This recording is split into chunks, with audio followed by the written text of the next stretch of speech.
Ассалаумағалейкум.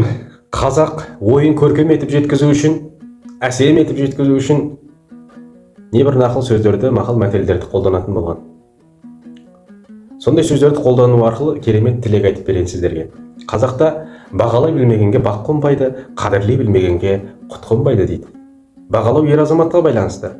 Сен үшін әке шешесін тастап, туған туысын, бауырларын, туған жерін, отанын тастап, білмеген, көрмеген, аяқ басып, жүріп көрмеген жерге келе жатыр. Келін болам деп. Осыны бағалау керек. Қазақта айтады, жақсы жерге түскен келін келін, жаман түскен жерге келін, жаман жерге түскен келін келсап дейді. Оның қазақта тағы сөз бар, білмейтін жолдың ой шұқыры көп дейді.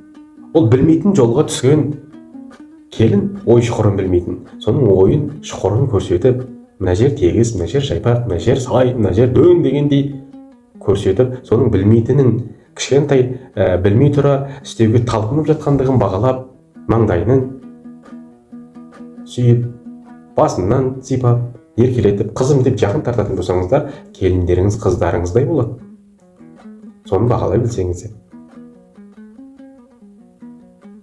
Ал қадірлей білмегенге құт қонбайды дегеніміз, сізді бағалап, құрметтеп, жан жарым қисық қабырғам деп, миллиондаған қыздың ішінен таңдап, өз үй отанасына, әке шешесіне қызмет қылады деп сізді алып келіп отқан кісілеріңізді бағалап отырған адамыңызды құрметтеп, қадірлей білуіңіз керек.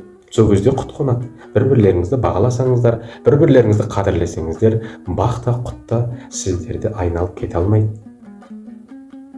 Себебі айрандай үйіп отырған мейірім махаббатқа толы шаңыраққа Алла тағала бай дәулетті үйіп төгіп беретіні сөзсіз. Мен сіздердің бай дәулетті, бақуатты, көркем мінезді, үлгілі отбасы болғандарыңызды тілеймін. Өніңіздер, өсіңіздер, көбейіңіздер, ұрпақтарыңызбен мың жасаңыздар. Елдің амандығы, жұрттың тыныштығы болғай.